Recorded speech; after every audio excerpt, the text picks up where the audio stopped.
Je suis Vincent Arnal, je suis le chef du département informatique de la Luxembourgeoise, ou la Lux. C'est une société qui a été créée il y a 100 ans, qui est la première société d'assurance au Grand-Duché de Luxembourg et qui propose des produits pour les particuliers et les professionnels, uniquement sur le marché local. Des produits tant non-vie, auto, habitation, des produits vie, produits d'épargne, préparation de pension et aussi une gamme de produits de santé via DKV Luxembourg. NSI Luxembourg est intervenu à la Luxembourgeoise sur un projet appelé Workflow qui a commencé en 2019 et qui s'est terminé mi-2020, qui consistait à la mise en place du produit IBM Case Manager ou IBM Business Automation Workflow. Le périmètre initial de ce projet consistait non pas à dématérialiser, mais à faire que tous les nouveaux canaux de distribution et de communication que l'on développe envers nos agents ou les clients, eh bien de faire que tous ces flux entrants soient distribués en automatique et en digital surtout vers les back-office et qu'il n'y ait pas du tout d'impression. Donc c'était un objectif de non-matérialisation. Le premier objectif était de garder digital ce qui rentrait digital et en priorité pour un département d'une des 3 sociétés qui était le département indemnisation, qui est le plus gros département et évidemment celui qui est au cœur de beaucoup d'échanges avec les clients, les agents et beaucoup de partenaires et tout un écosystème au Luxembourg.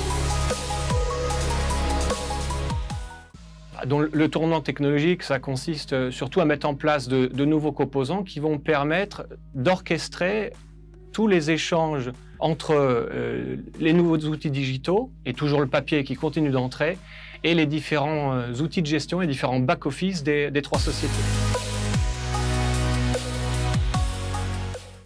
Après avoir finalisé cette sélection, cette shortlist, nous avons comparé IBM à 2 autres solutions, dont un open source. Et ce qui a fait que nous avons opté pour Beau, c'est le fait qu'il y a plusieurs accélérateurs, le composant de workflow à proprement parler, mais aussi d'autres composants tels qu'une GED, Finet et d'autres briques nécessaires à ce projet. Et puis beaucoup d'accélérateurs pour la création des interfaces graphiques, le paramétrage des workflows, qui ont fait la différence pour la rapidité de mise en œuvre et la souplesse pour les développeurs.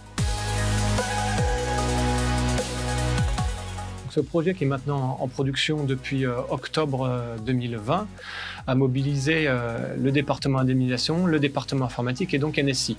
Ça représentait à peu près 1000 jours hommes d'intervention interne-externe, à peu près 50-50 entre NSI et les internes. Ce projet a été impacté naturellement, étant mené en 2020, a été impacté par la situation sanitaire à 2 niveaux, sur l'implication et le mode de travail avec les internes et avec le partenaire NSI, mais aussi sur son périmètre. Le périmètre initial était prévu sur les flux entrants, notamment principalement les mails, et pas encore sur les papiers. La situation sanitaire a fait que nous avons élargi le périmètre pour permettre que tous les flux entrants, papier et digitaux, soient orchestrés par cette plateforme de workflow. Donc ce projet, il a été impacté par la situation sanitaire, mais il a aussi été élargi et il a permis de faire un grand pas pour le département indemnisation pour passer quasiment au paperless. Après cette première étape qui a concerné le département indemnisation, nous continuons dès maintenant avec le département commercial et NSI, avec lesquels nous avons travaillé en confiance malgré les situations dégradées de télétravail. Et après le département commercial viendra le département contrat, puis la société vie probablement. Et donc ce projet nous occupera encore certainement plusieurs années. Alors en premier lieu, je recommanderais plutôt IBM Business Automation Workflow, qui a répondu, je pense, très bien, tant techniquement que fonctionnellement à notre besoin. Et NSI représente, selon moi, un très bon intégrateur, un très bon partenaire sur cette solution.